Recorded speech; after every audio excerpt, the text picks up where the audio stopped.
Hello, welcome to the channel Why Stories. Enjoy watching. Leo and Anastasia married 3 years ago. It's important to say that he would have never married her if this girl had not become the sole owner of her own business after the sudden death of her father. A stroke instantly took the life of a man who seemed young and robust to everyone around him. Anastasia, on the other hand, was his favorite and the only child in the family. After her mother's death, the girl became a ray of light for businessman Gerardo Gil.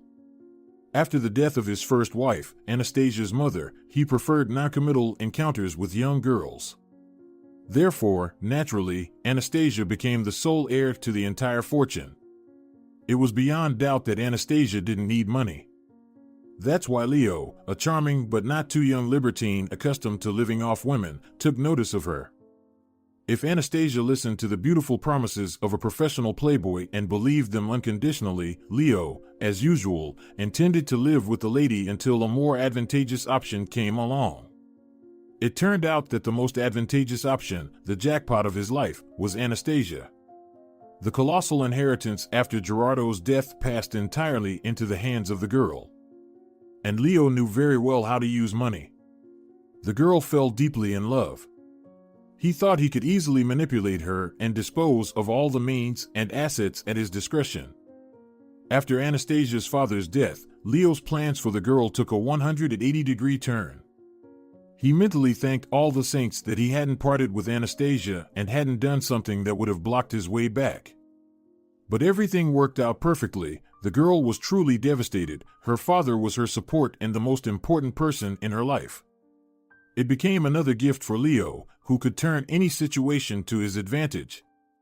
He instantly surrounded the girl with care and attention, changed for the better, as it seemed to the unfortunate orphan, and at a crucial moment revealed his true face. The young and naive girl really didn't understand that the most terrifying moment in her life, on the contrary, prompted him to hide his true self even deeper. At least until the wedding, he didn't show it and behaved exceptionally well until there was no way back. The proposal of marriage followed almost immediately after the funeral, but of course, naturally, there was a period to mourn for her father. Leo was good at lying, twisting, and pretending, becoming whoever he needed to be and doing what was expected of him. He usually didn't make much effort with his wealthy girlfriends, thinking that there would be another one, and there was no need to bother or break a sweat. Even here, he was lazy and didn't want to exert extra effort, living by the motto, and so it goes. However, the stakes were high here, and the effort was not in vain, and the cunning man clearly understood that. He absolutely didn't and couldn't foresee that the first problem would come out of nowhere. Gerardo had a best friend, who was also the deputy chief of the company and Anastasia's godfather. He immediately understood that he couldn't dissuade the girl from marriage. The young and naive lady fell in love like a kitten, plus the pain of losing her father required compensation. But as a smart and insightful person, he insisted categorically on the young couple signing a prenuptial agreement before entering into marriage. Justino Ferrer, knowing his goddaughter much longer than the newlywed groom, easily managed to sway her to his side.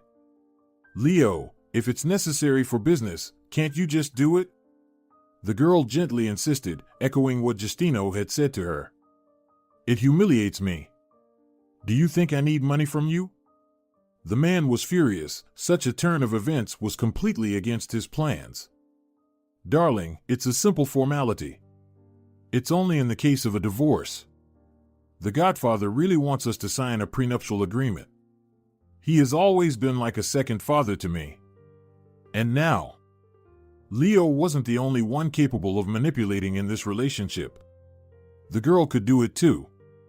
Yes, she never had to worry about necessities, and perhaps it played a role and made her somewhat naive in financial matters, but otherwise, she wasn't a fool.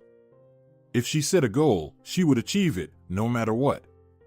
With such framing of the issue and such arguments, Leo had no choice but to do what she asked him to do. He had to agree to all of Justino's conditions. The wording in the prenuptial agreement was standard but completely cut down on Leo's rights. It was clear even before that the business and all the other assets inherited from her father couldn't become joint property of the spouses. Accordingly, in the case of a divorce, This part would remain with Anastasia and wouldn't be a subject of dispute. But Leo naively assumed that he could turn to dividends, buy new property and assets, and so on. And, of course, he wanted to have legal rights to do so in the event of a divorce. The contract, drafted by a high-class lawyer, cut off this possibility for Leo. But he reasoned that this marriage was still extremely advantageous for him. He would be able to rummage through his wife's pockets without control and, in the end, accumulate capital for the future.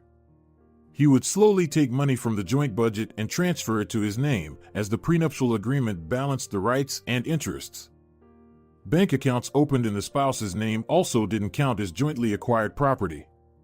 And here, Leo didn't hit the jackpot. Justino was exceptionally loyal, honest, and responsible.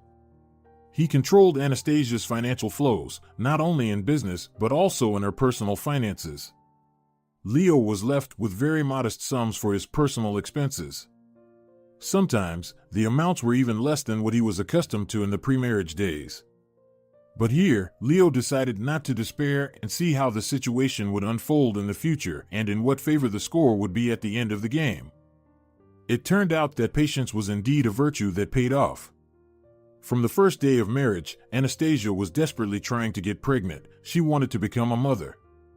But each new cycle brought bitterness and disappointment. Initially, she attributed it all to nerves and stress and the fast pace of life she was forced into. Taking over the business and learning on the fly naturally took a toll. Over a year of unsuccessful attempts forced the girl to finally consult specialists, undergo a full medical examination, and find the cause of the failures. It turned out that everything Anastasia had attributed to the insane lifestyle were symptoms and warning signs. Her body was alarming her that she had a problem, but she ignored it. In the end, the doctors delivered a bleak diagnosis. She had been diagnosed with cancer. She had undergone 2 years of treatment and suffering in her home country and then abroad, but it all yielded either no results or minimal successes, and a relapse to the previous state happened. And sometimes, it even got worse. For nearly 2 years, Anastasia had been being treated while Leo nominally had been playing the role of a loving spouse. His vested interest was simply that Anastasia wouldn't survive. Apparently, he couldn't hide it well enough. Neither she nor he openly spoke about it, but Anastasia knew about his countless affairs with other women. There were no secrets or revelations for her. Leo, on the other hand, seemed to think he was still very adept at deception and manipulation. He excelled at playing the role of husband to a dying wife, and no one knew about his affairs. He believed his lucky star had found him again, that he just had to endure a little longer, and a golden key would be in his pocket. Literally golden. However, everyone discussed Leo's behavior, starting from nurses and nannies in the hospitals where Anastasia stayed to Justino. He tried to open her eyes and showed her photos of Leo with other women. What are you waiting for? Get a divorce. Can't you see what he's doing? The man was simply outraged by his helpless fury. He couldn't understand this desperate desire of the woman to maintain the marriage when she was about to die. This topic was horrifying for him. He didn't want to further traumatize his beloved goddaughter. It was very painful for everyone, but when he realized that Anastasia knew everything about her husband's behavior, he stopped holding back. He was perplexed, listening to the girl's calm and steady voice in response. He also feared addressing one crucial legal nuance out loud. Anastasia had no will. Her sole first-order heir was her husband. This scoundrel would inherit everything. There was no denying that Justino's efforts were also a pity. So much work turned to dust. He understood that this husband would squander the entire fortune within a few years. Justino couldn't find peace with this injustice, but he couldn't go against his conscience and openly talk to his goddaughter. Everyone knew that this conversation wouldn't be a precautionary measure at this point. It was no secret that there was no chance. Anastasia was dying, and it would happen very soon. The countdown was in weeks. Leo was already rubbing his greedy hands, his eyes gleaming with anticipation of getting rid of his gloomy and sick wife and acquiring substantial capital. He thought everything would turn out in his favor. Justino prayed that he wouldn't have to bring up the topic of righting the will himself. Fortunately, it wasn't necessary. Anastasia herself initiated the conversation. And what shocked the man was from his goddaughter's story. He didn't expect such well-thought-out steps, such cunning, and such cold calculation. Truly, revenge is a dish best served cold. Anastasia had internalized this maxim and brought it to life. What she came up with required a lot of effort and time from her. But, as she ended her journey on this earth, she fulfilled all her dreams and hopes. This conversation between the goddaughter and her second father was kept secret from all outsiders. Naturally, the traitor-deceiver Leo was not part of this circle. He found out everything last, when it was already impossible to change anything. Unfortunately, a miracle did not happen, although up until the last moment, Anastasia's close ones were hoping for it. Everyone except her husband, though it was doubtful whether he could be called a close person. Anastasia passed away. The funeral and memorial service had already been arranged and meticulously planned by the deceased herself. She calmly and coolly made plans, dictated her final wishes, and expressed her will. The woman was calm and resolute. The day after the farewell ceremony, the notary called the people that Anastasia mentioned in her will and asked them to come for its reading. It turned out that Anastasia had written a will and kept it confidential. No one knew its contents, not even the notary. And for everyone, its contents would be a surprise. Only a note for the notary was opened, indicating the list of individuals who should have been present at the reading and on which day after her death to announce the deceased's will. This call shocked Leo. He was convinced that his wife had not prepared any official document in case of her death and that the husband would become her sole heir, as commonly provided by law in such cases. Still hoping for the best, he went to the appointed meeting with his new lover, the beauty Petra. He thought it would be a very effective show of confidence. It would spit in the faces of everyone present and his late wife, regardless of the will's text. He couldn't afford to leave there humiliated and disgraced, especially since he had nothing to lose. If Anastasia did leave him her property, the fact of having a mistress and the husband's immoral behavior wouldn't change anything. He thought he was cunning and wise, had considered all the possibilities, and covered his bases. It turned out that the deceased wife was wiser. Leo arrived at the meeting with Petra. It was a closed room where several people had already gathered. Seeing Justino, he wasn't surprised. But what shocked him was when he saw the family friend, that is, more of Anastasia's friend, her childhood friend Alejandro. The horror was that he didn't come alone. He came with a stroller containing a very young child, judging by the clothes, a boy. Leo had not heard of Alejandro getting married or the birth of a child. Leo, of course, didn't qualify for any advanced degrees, but he wasn't a complete fool either. His heart skipped a beat, and he understood that the situation was about to get worse. Everything here wasn't accidental, and he had been outsmarted.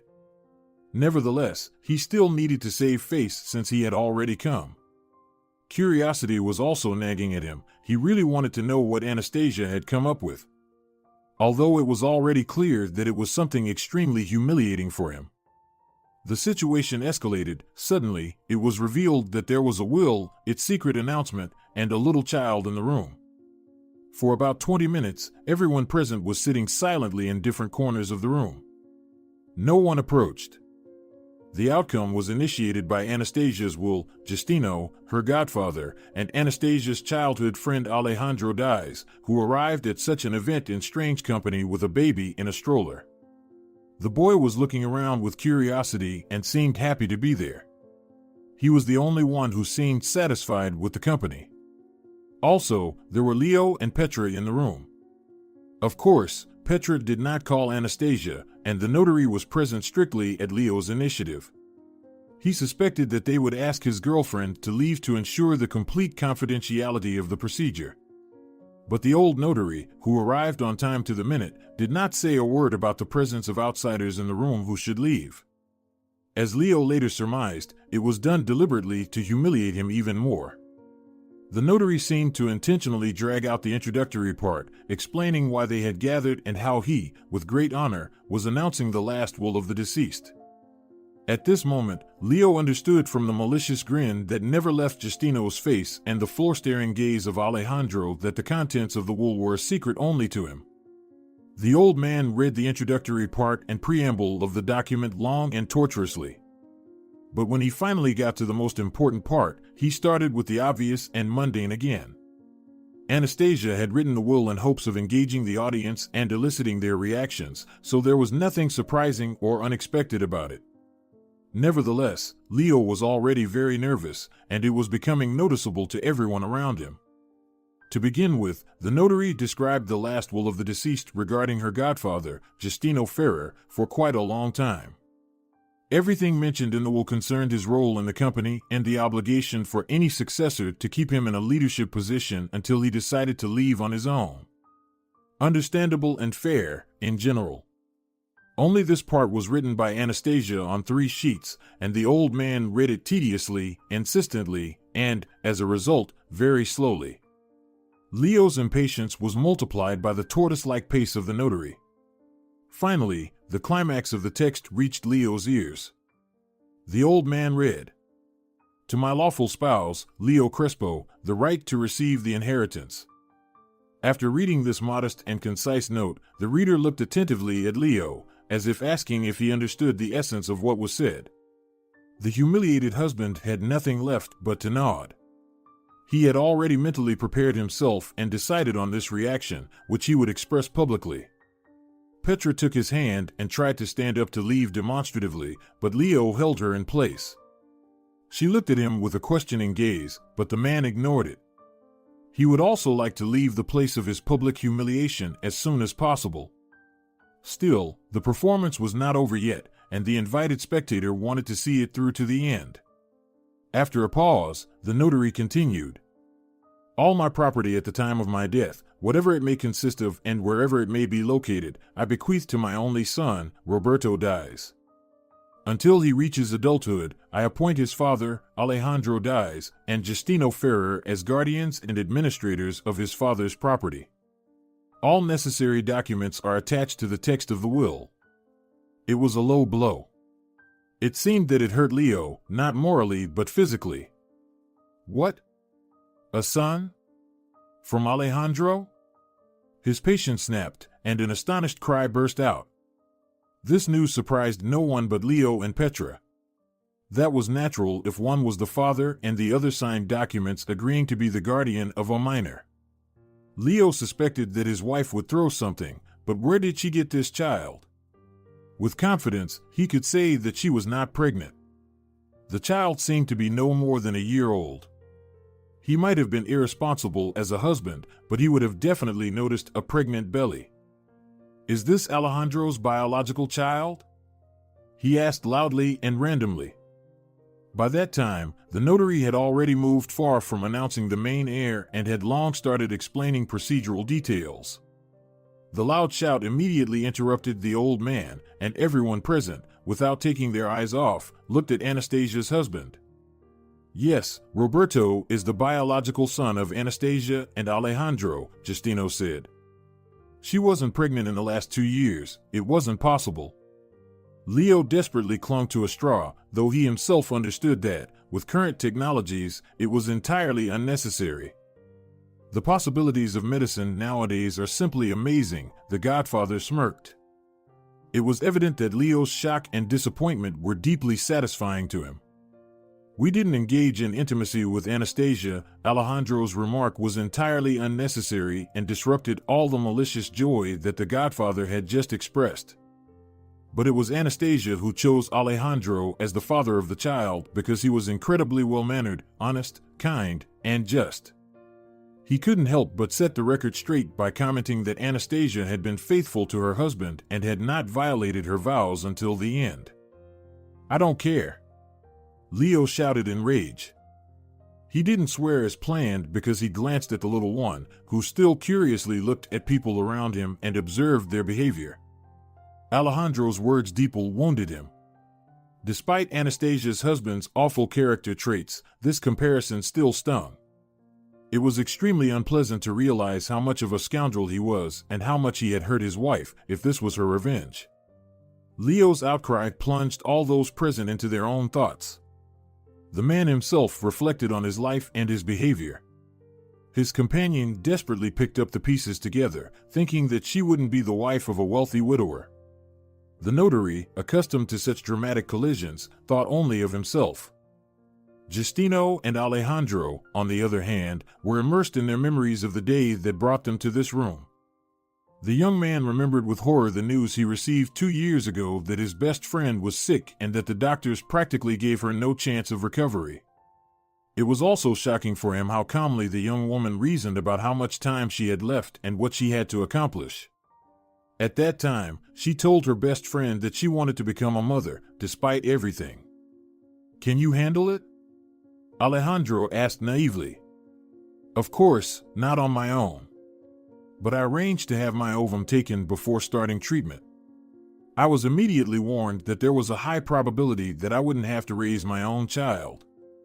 But I insisted, Alejandro. I grew up without a mother myself. It's not easy, I know. But I always felt her love. I felt that she was close and loved me very much, protecting me. Is Leo willing to raise the child alone?" The friend cautiously asked in response. "Who would allow him? He would be happy just to become the guardian and spend the child's money. He has no conscience. No, I already understand that my dearest husband, frankly speaking, is a person with questionable human qualities. That's putting it mildly. And his reaction to my diagnosis and prognosis. Oh, I don't even want to discuss it. This person is not worth getting upset over. But what about the child? That's what I wanted to talk to you about." Anastasia hesitated, which was unusual for her. Usually, she wasn't shy at all.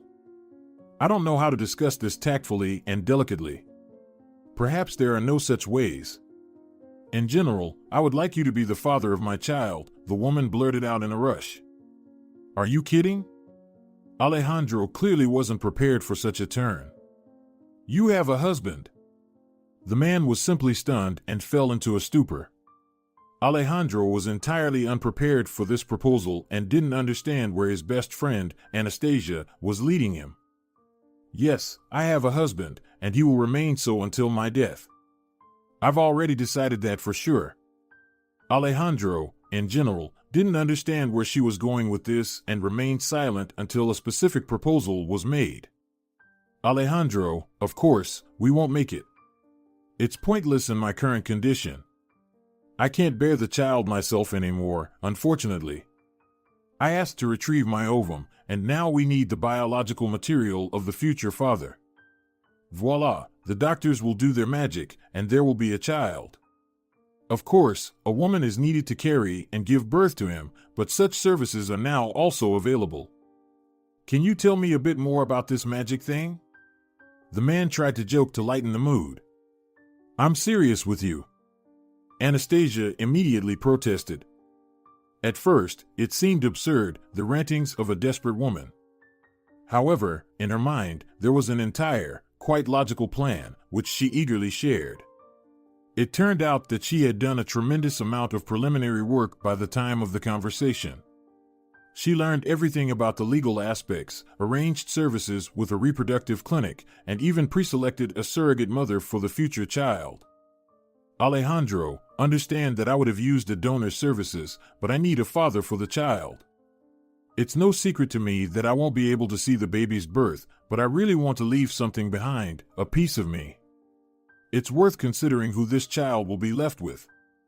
I thought long and hard, but besides you, I have no one else to rely on. And I am sure, having known you for so many years, that you will be a wonderful father. I understand that the fate of a single father is not enviable, but I don't know how to formulate it without pressuring you. All I want to say might corner you, and I don't want that. Perhaps you want to create a family, get married, and have children naturally, it's logical. But please, think about it, don't answer me right now. For me, after Leo broke up my heart, it's crucial for me to know that money means nothing to the father of my child and that everything I have goes to him, as I got it from my father. So that it won't be plundered and appropriated by unscrupulous people. Now I'm not as foolish as I was before Leo's marriage. He taught me a lot, and now I have colossal life experience. Thanks again to Justino for making me insist on a prenuptial agreement. Otherwise, it's hard to imagine what it would be like now. But, thanks to my godfather, all the money is mine, and Leo has no access to them and won't have. I'm sorry, it was another argument for why I chose you. You don't need money at all, you have plenty of it. My father, the man interjected for the first time, adjusting Anastasia's reasoning. You know they will end up with you. You work day and night to make the family business thrive. Yes, you never needed anything. Now I know for sure that a person who is well-fed doesn't understand hunger. Someone who grew up in poverty will never think about a piece of bread, especially if upbringing and decency are also struggles. There will be trouble, and that's why I left, the woman added sadly. Honestly, I'm absolutely confused. I envisioned the process of becoming a father differently, Anastasia. And indeed, I never wanted to apply the status of a single father to myself. I guess all that was said today should remain a secret? Absolutely correct. I have to ask for your permission to consult with my parents. Anastasia protested with gestures, but Alejandro didn't give her a chance to express her outrage aloud. Anastasia, you've known my parents since childhood. They will get to know about it. Understand me, I can't make such a decision alone. I can't and don't want to take on such responsibility. It's a child, a baby. It won't be enough to just have a nanny if you're not there. I'll need the help of close people. You don't have them, let's discard that option right away. But I have them, I need to inform them and ask for their opinion. Anastasia gave in, there was nothing substantial to object to. She only begged him to swear that the information wouldn't go any further. Alejandro could promise that. The conversation with the parents was very challenging.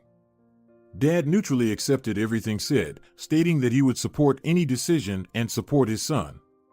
Naturally, he would help his grandson or granddaughter as much as he could. Mom wasn't as liberal. Like all mothers, she wanted a normal and happy family for her son. For him to marry a good girl and have children together. She felt endlessly sorry for Anastasia. She had known her from childhood in the best light. But it was very difficult for the mother to come to terms with this request. She couldn't reconcile herself to the fact that her potential grandson's mother was dying and that a stranger would carry and give birth to the child. Can't the disease be passed on to the child? The woman was afraid to ask this question. It was terrible and awkward. Out of place, but how else? This was her grandson. She had to know for sure that nothing threatened him. Overcoming her nature, she asked what Alejandro's father was too embarrassed to ask. She almost immediately said that she didn't have an inherited form of the disease, and the biological material was thoroughly examined. This calmed the anxious mother a little, but not completely. Everything was not going as she would have liked. It was not typical at all. Such uncertainty was very frightening. Nevertheless, after thinking it over, she supported her son and said she would accept absolutely any decision Alejandro would make. And of course, she would dote on the child and help in every way she could. It would be her grandson, there couldn't be any other way. Alejandro himself hesitated for a long time. Who could easily make such a decision? Anastasia's proposal shocked him. After much internal turmoil, he decided that there was no point in refusing. After all, what could one regret about the birth of their own child?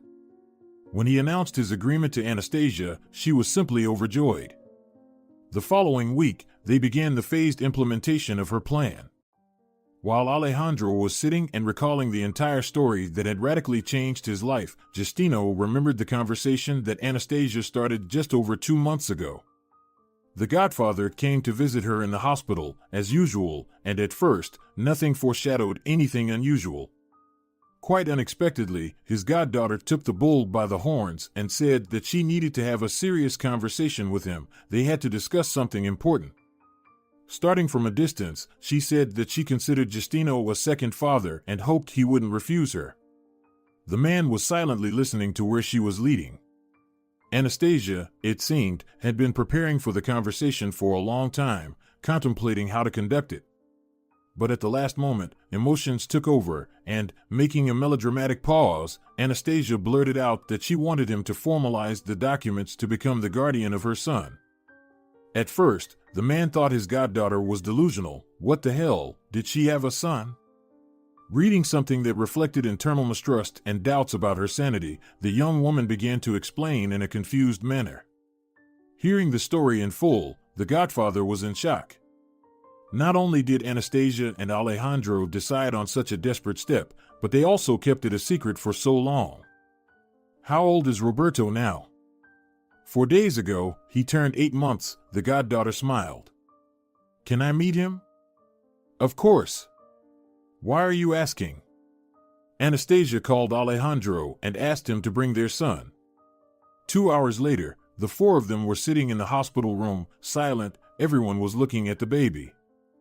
You guys know how to surprise. The man couldn't come to his senses from the shock. While Alejandro and Roberto were on their way to the hospital, Justino had a thorough conversation with Anastasia.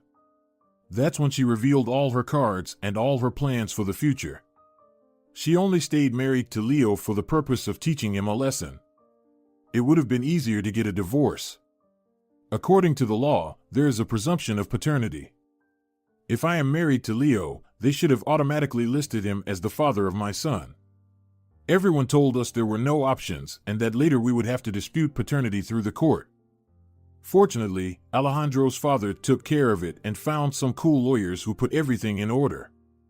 The situation is atypical. We had all the medical documents confirming paternity, so they agreed to cooperate. Going to court would have messed up all the plans. I don't want Leo to find out about the child until after my death. In general, he will find out everything when the notary will read the will. We've already decided how it will be drafted and what will be there. We've included all the documents, and I've signed everything. But one aspect remains unaddressed. Roberto will have only one parent soon. It will happen any day now, so Alejandro will be his only parent. Now I've reconsidered a lot in life and don't want to rely on luck. Alejandro has parents, and if something happens to him, Roberto will be with them. But I want you to have rights too, just in case. Including, I have to think about the business and the condition how Roberto will inherit everything. For the solitary Justino, life revolved around nothing but work and Anastasia. He took her illness very hard. There were no doubts, he agreed to everything the young woman asked. She was closer and dearer to him than anyone else. And after the death of his friend, her father, even more so. The only thing he worried about was anticipating provocations from Leo. Understanding people quite well, he felt that confronting him at this moment was not the right approach. It would be better to confront him later, even though he deserved such treatment. No one denied that. Anastasia, are you sure it's wise to deal with your husband this way? He's a despicable person. Why involve yourself with him? Why seek revenge from beyond the grave? He said, immediately stopping himself. You understand what I mean.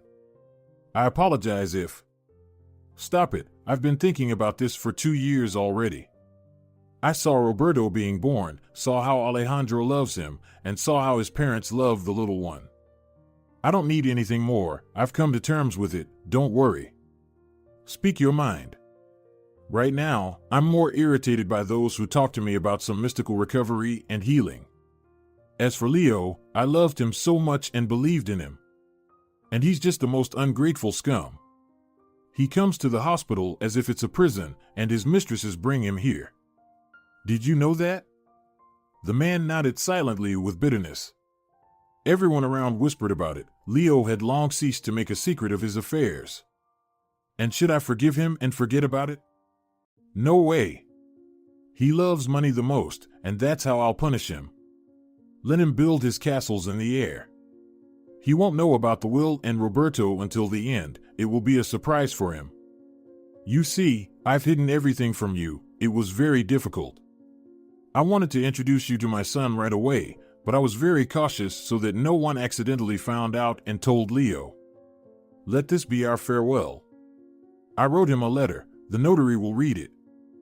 Justino sat and pondered that conversation with Anastasia.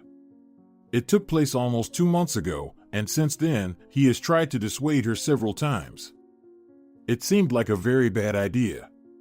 But she stood her ground, and he had to give in. After all, it was her last will, and he needed to treat it with respect. During the sudden silence that fell in the notary's office, everyone was lost in their thoughts. And Leo, more precisely, Anastasia's mother, cursed her on every possible occasion. People like him could never understand that the fault might have been with themselves. The behavior of other people could be a completely logical response, but it was too complicated. Why look for a problem within oneself? Leo was standing there, looming over the table, in the prolonged pause. Strangely enough, Petra broke the silence. She tried to pull her lover by the elbow to lead him out, but he wasn't going to leave. He hadn't finished, he hadn't said everything. He was only interested in money, and he saw no point in hiding it.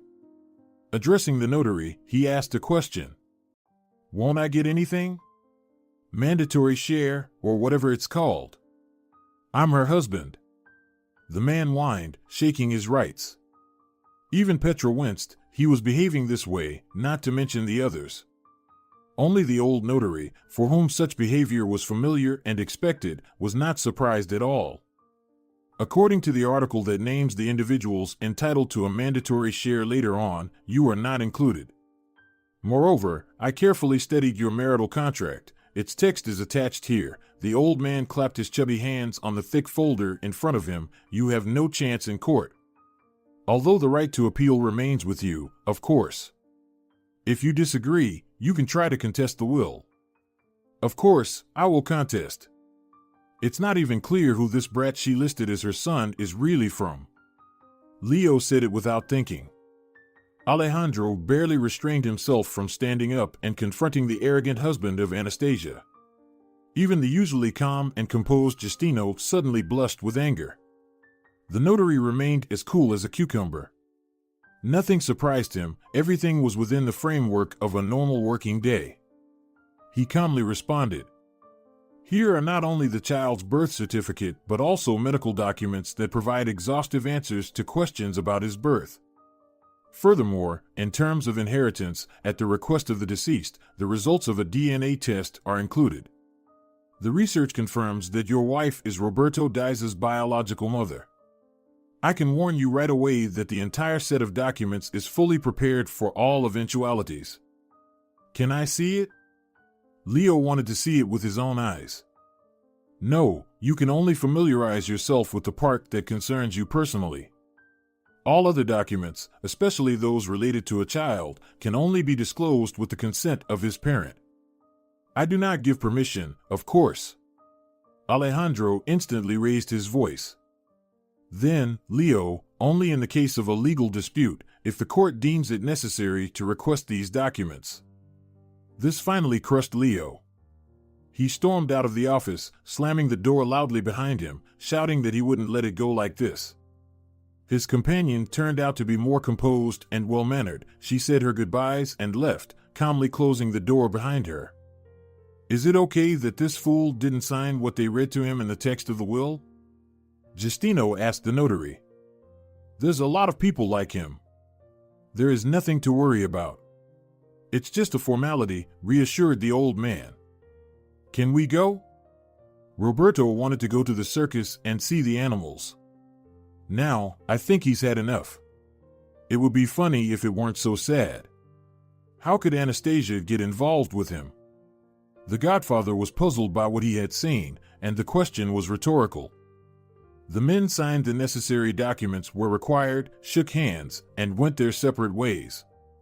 Justino helped Alejandro take little Roberto and descend with the stroller. "Will you come with us? I want to take a short walk and get some fresh air. The little one needs it too." "Of course, I'll join." For a while, they walked side by side in silence, listening to the rustle of the stroller wheels carrying the peacefully sleeping baby.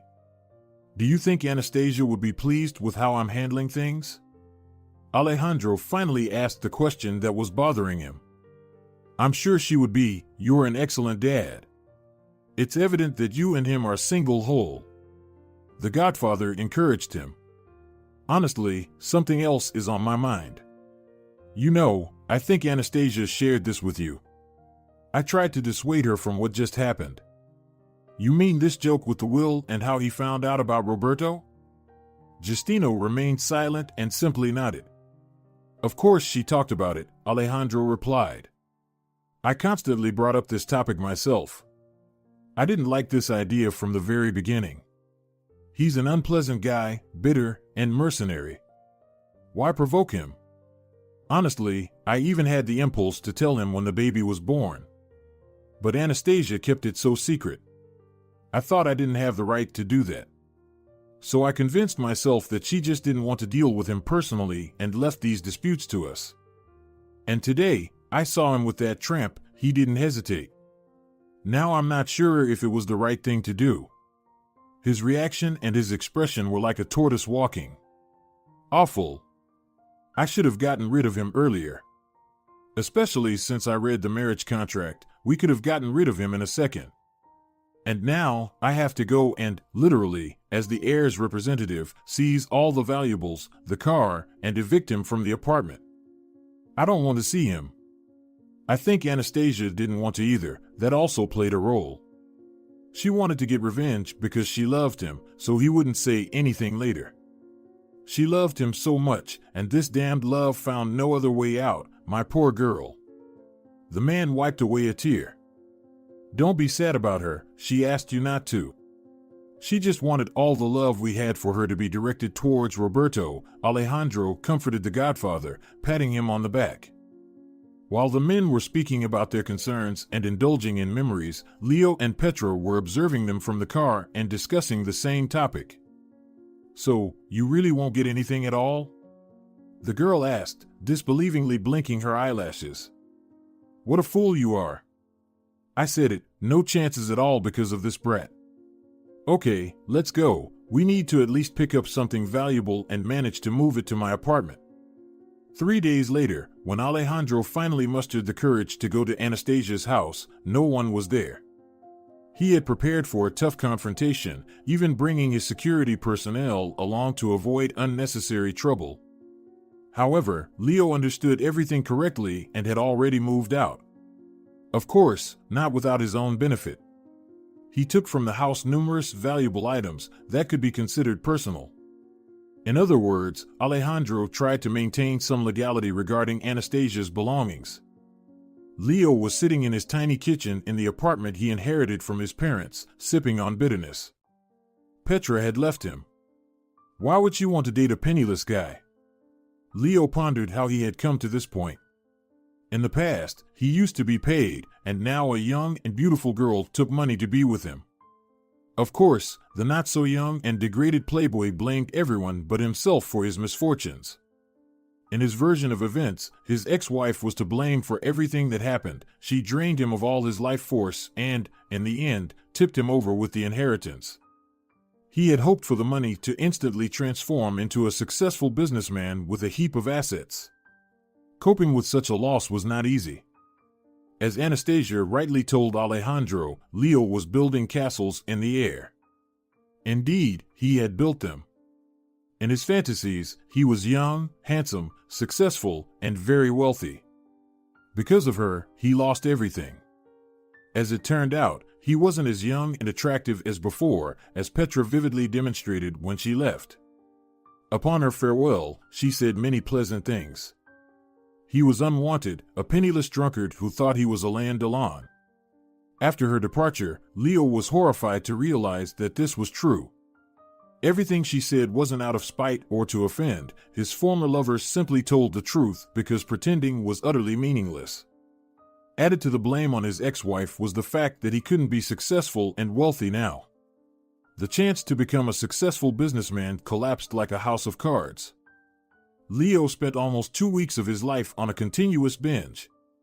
He wanted to escape from reality. The shattered crystal dream cut him into small pieces. Coming to terms with this pain was extremely difficult. As a typical infantile egotist, he didn't see his fault in what happened. The root of all troubles and the embodiment of all demonic creatures was his deceased wife. When he married her, he was the dream of any well-off lady, but he turned into a bum because of his wife. He constantly wound himself up and convinced himself that all the blame was on Anastasia. Naturally, with each passing day, the intensity of hatred increased. In one of the morning hangover fits, Leo finally decided that enough was enough. This method wouldn't bring him success, and he wouldn't even get revenge on his ex-wife. As it seemed to him, she would only be happy and amused to see him dragged into the abyss of alcohol dependence.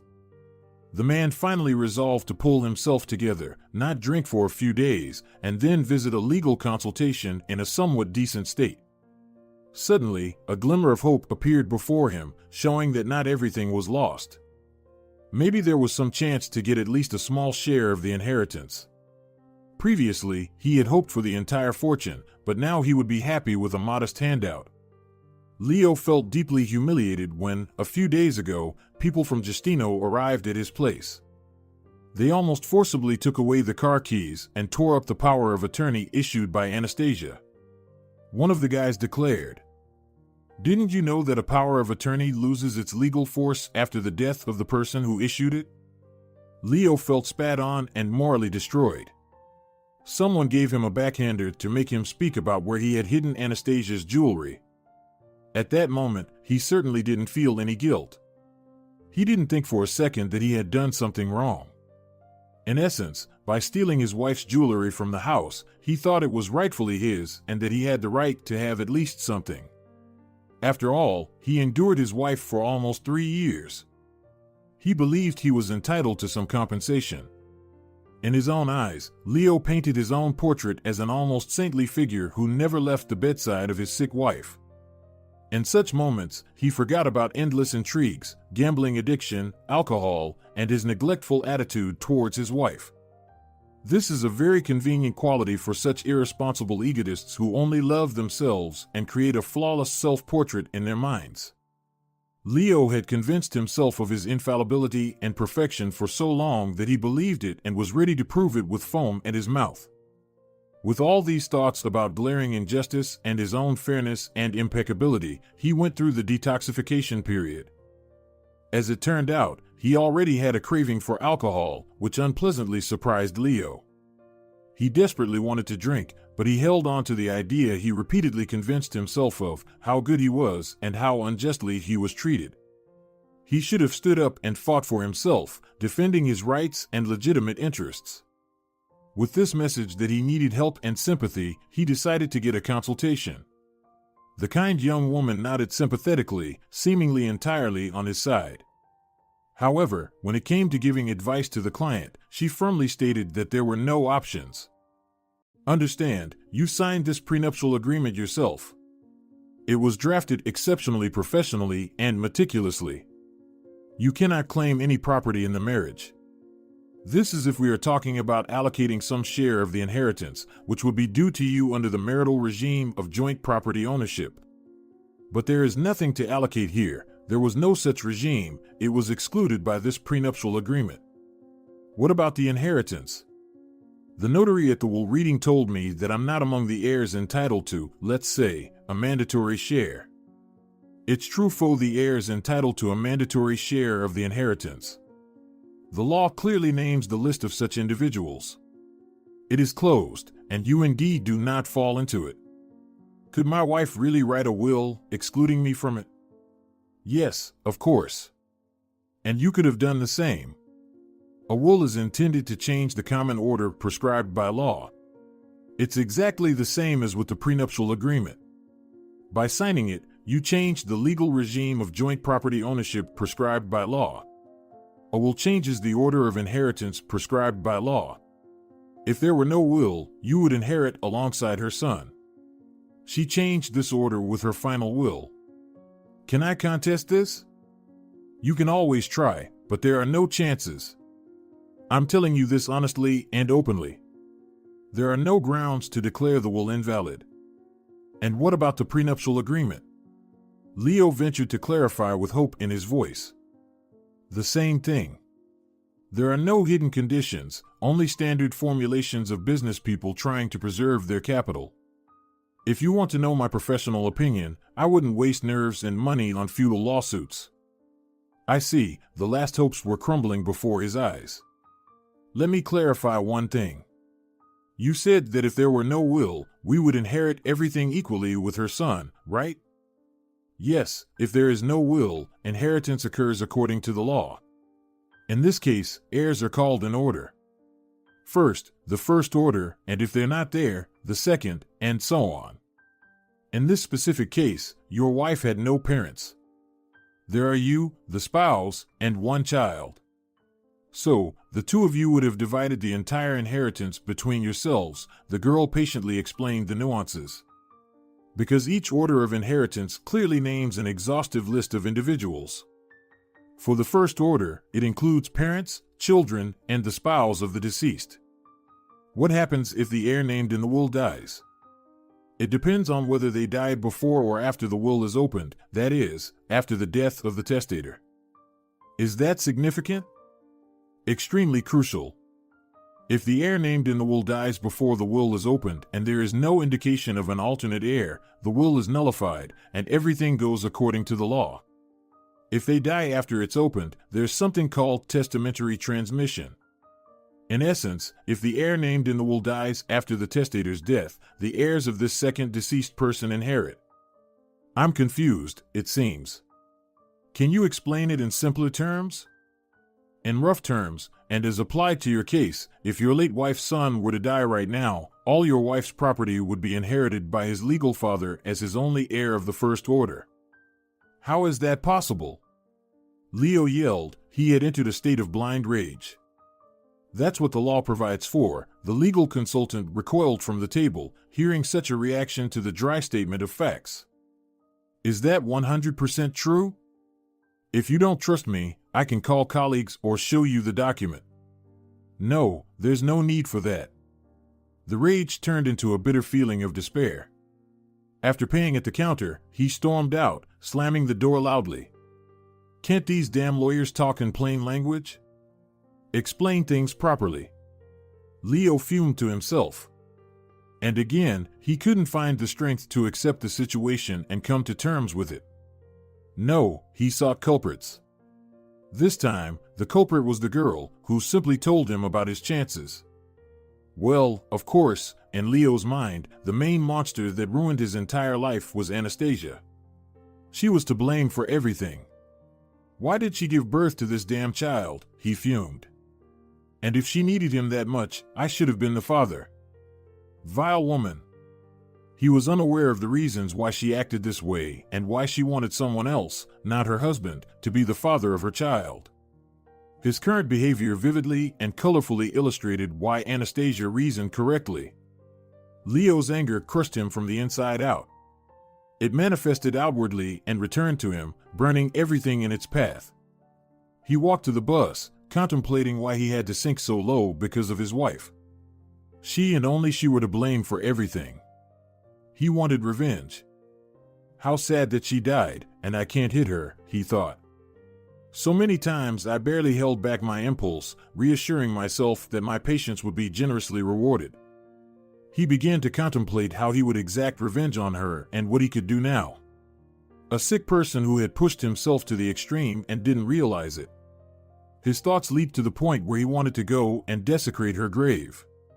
He pondered what was dear to her and what would cause her the greatest suffering. The answer was obvious, and he saw it, the petty degenerate, Roberto. Leo recoiled as if struck by a shock. He walked and smiled because, finally, he had come up with his plan for revenge. Of course, there were still many questions to resolve and details to structure, but the main thing was that he had decided. No, he wasn't going to hurt him. Worse, much worse. What's a mother's worst nightmare? Being unable to help her child in distress. That's precisely what he decided to do. The plan was simple and ingenious for his inflamed imagination. Kidnap the child, take him to a neighboring city, and drop him off at an orphanage in a week so that the facts couldn't be precisely connected. Of course, the boy was no longer a newborn, but still too small. He wasn't even a year old. So, he wouldn't remember anything and would be helpless, which was exactly what Leo needed. Thoughts and revenge fantasies warmed his soul, if he had one, of course. He hadn't smiled like this in a long time. From the outside, such a grimace looked intimidating and frightening. But Anastasia's husband didn't care at all. One could even say he was happy. As he thought through all the details, he experienced euphoria. There was no object of hatred nearby, and he couldn't harm Anastasia in any way. But her husband knew her well enough to imagine how she would suffer from her child's misfortune and her inability to help him. The awareness and visualization of his wife's suffering brought him colossal satisfaction. When the man's theoretical plans settled in his mind, he started thinking about the practical side of things. It was necessary to find out everything about Roberto's movements and who he associated with outside the house to perfectly time and kidnap the child.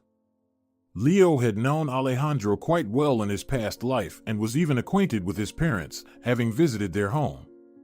Now he didn't need to explain where exactly the father and son lived, in a city apartment or in the family's country mansion. Taking a car-sharing vehicle, Leo went to Alejandro's office to tail him and thus locate the child.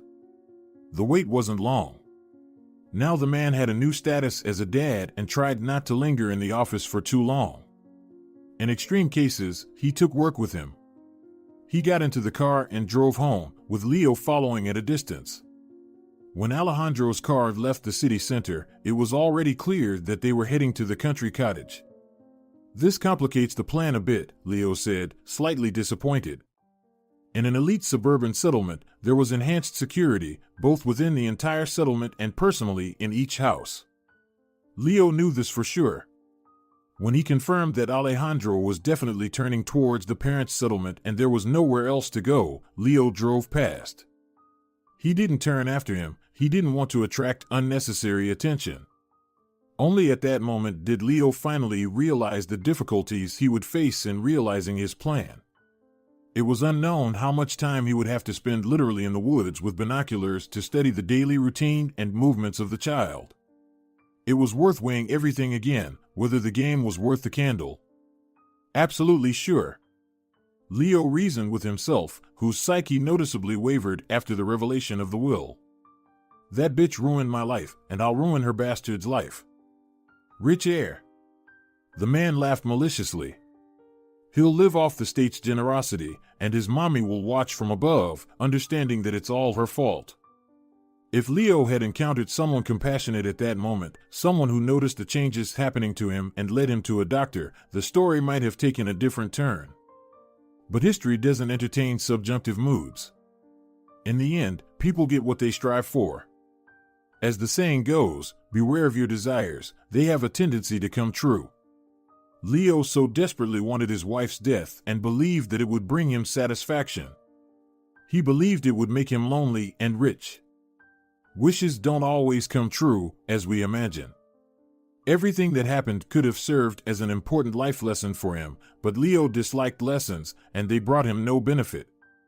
Since childhood, he has simply assigned blame without trying to understand the situation or find the cause within himself. But Leo had no equals in achieving goals. Once he fixed something in his mind, no matter how foolish it might be in the process, he saw it through to the end. Unfortunately, this case was no happy exception. He spent a whole 2 days not observing but preparing all the necessary conditions for surveillance. Leo circled the entire area to find the perfect vantage point.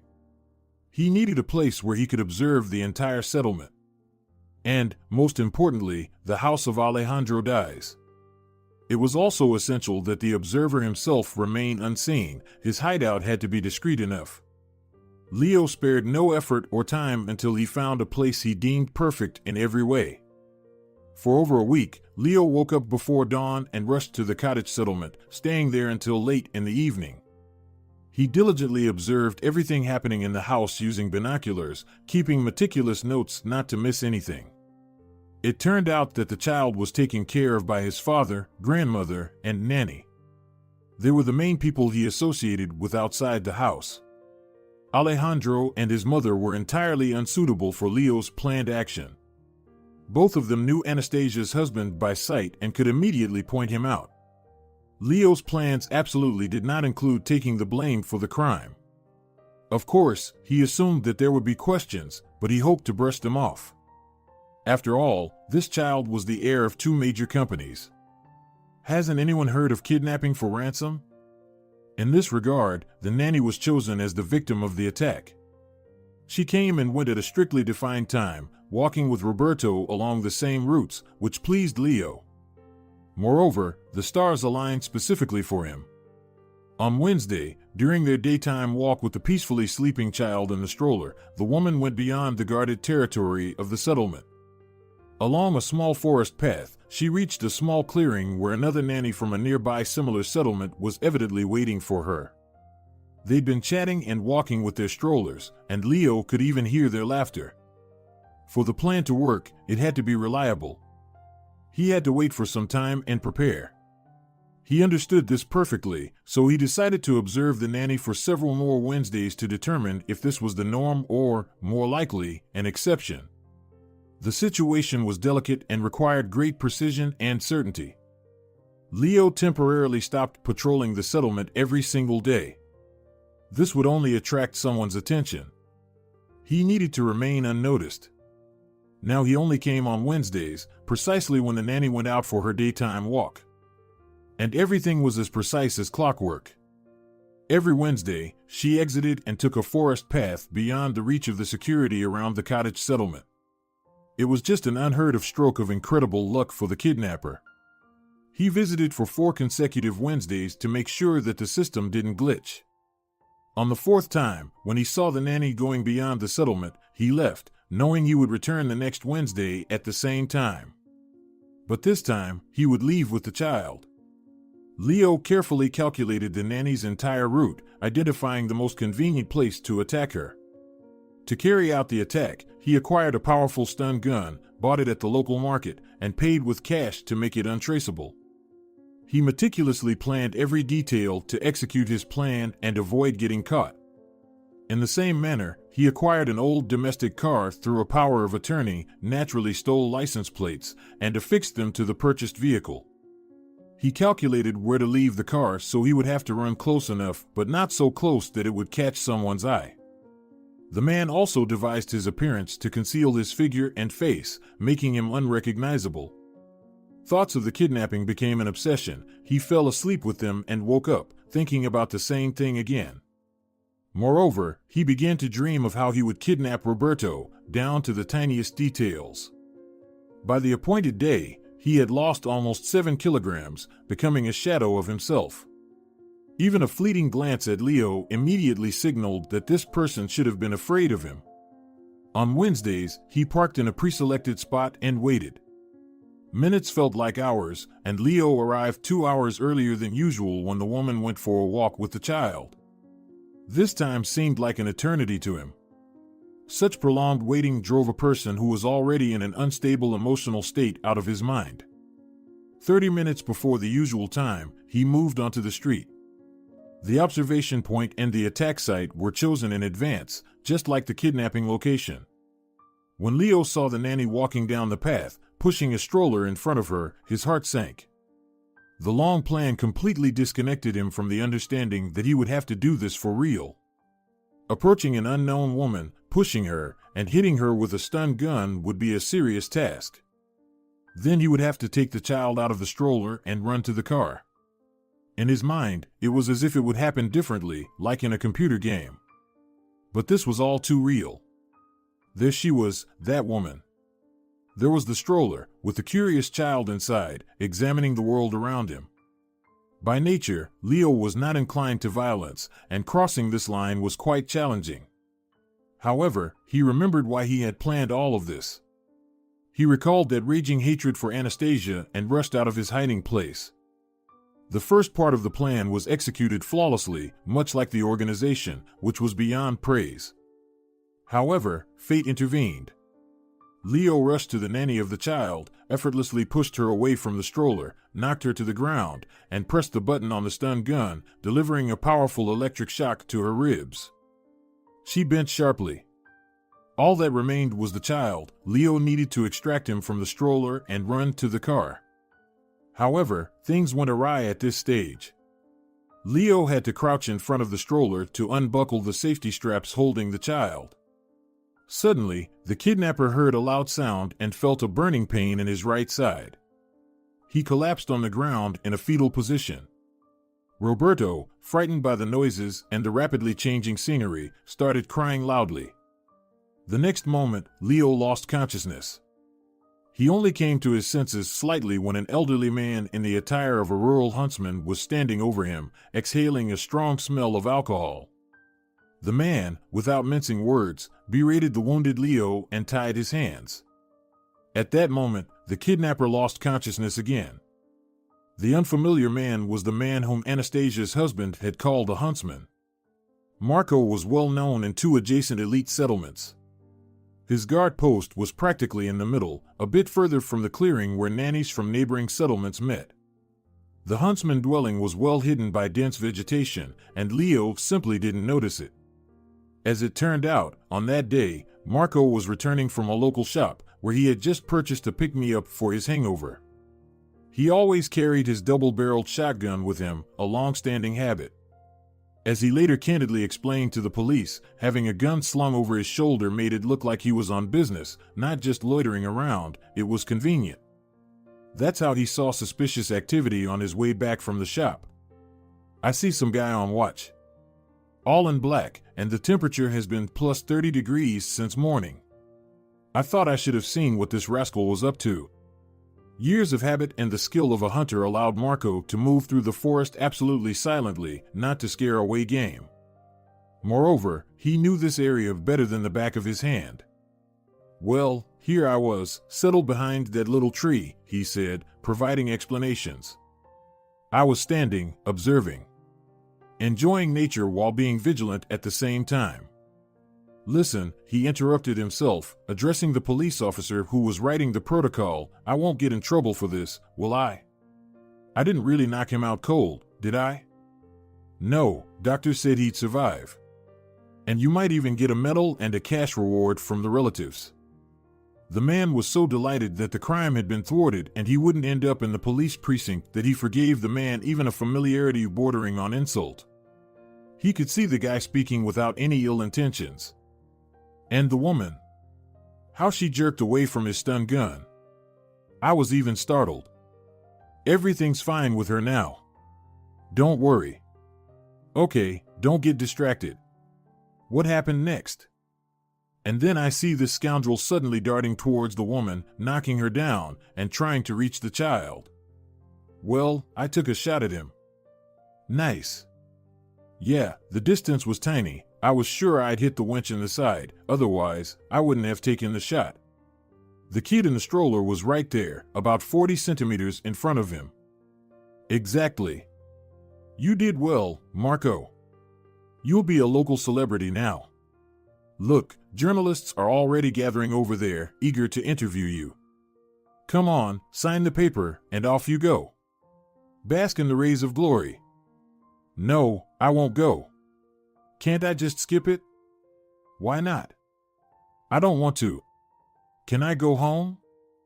Well, of course. If anything, know that we'll definitely be calling you again. Come right away when you get the call, agreed? Fine. Marco calmly walked back to his place through the back ways, so no one would follow him. He felt like he hadn't done anything special. Anyone in his place would have done the same. How can you not help when someone is mistreating those who can't defend themselves? It's all about upbringing, which, apparently, wouldn't ever go away.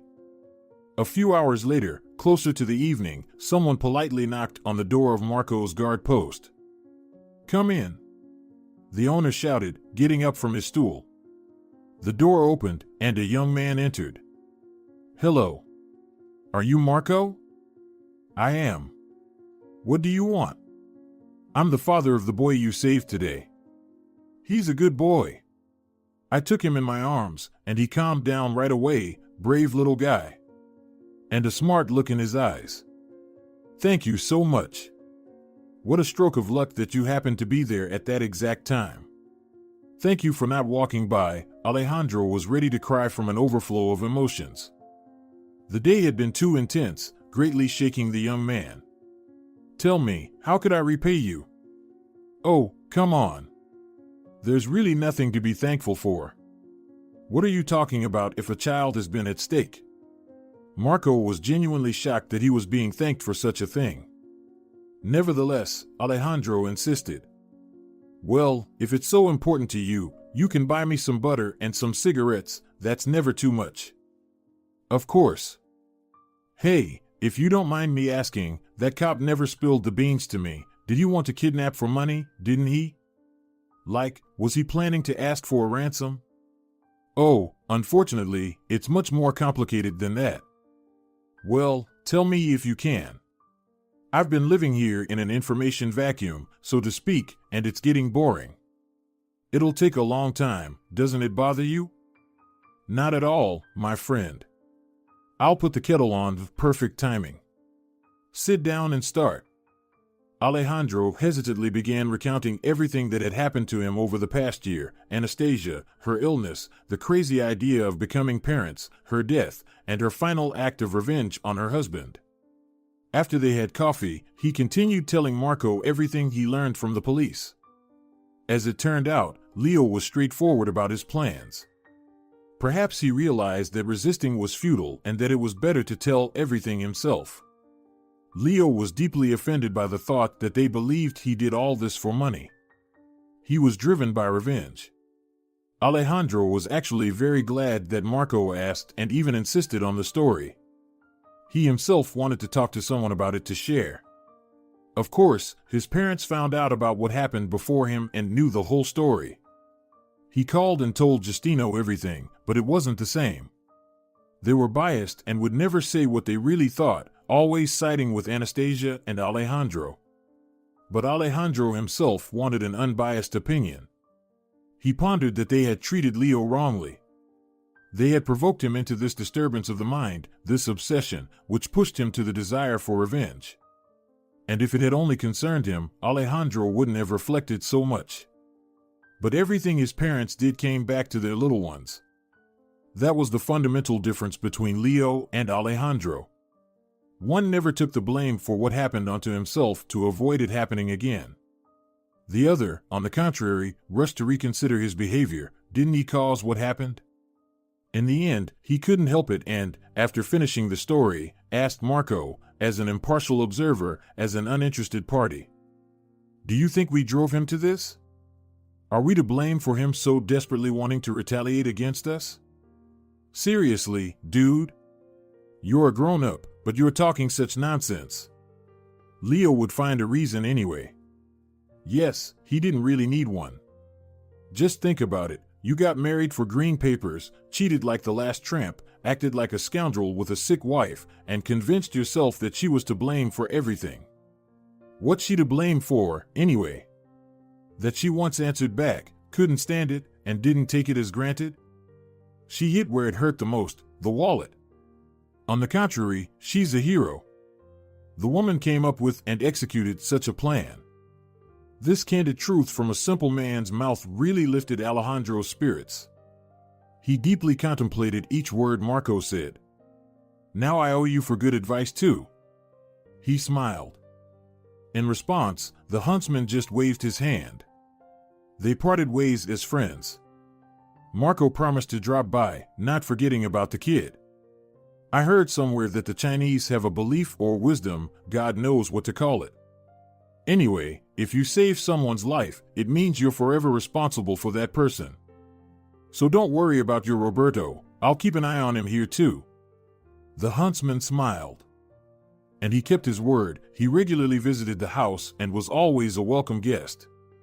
Despite his fondness for excess, he never came in drunk and always refused to sit at the table, going straight to chat and play with Roberto. In him, the boy found another loving family member. 9 months later, the court sentenced Leo and imposed a 7-year prison term. Over this long period, everyone more or less calmed down and returned to their usual peaceful lives. The family could finally breathe a little. Justino regularly visited the boy and doted on him, roughly fulfilling the responsibilities entrusted to him by the godmother. Alejandro met a single mom whose daughter went to the same daycare group as Roberto. Their relationship developed very well, and the kids got along. The whole family hoped that this time things would work out well for him in his personal life, and Roberto would have a stepmother and a sister, possibly more than one. But, of course, Alejandro, as promised by Anastasia, would never let Roberto forget his biological mother. He constantly talked about her and showed the boy her photos and videos, always reminding him that mom loved her little boy very much and was always with him. She protected and cherished him, even if he couldn't see her. If you're enjoying it as well, leave a like and subscribe.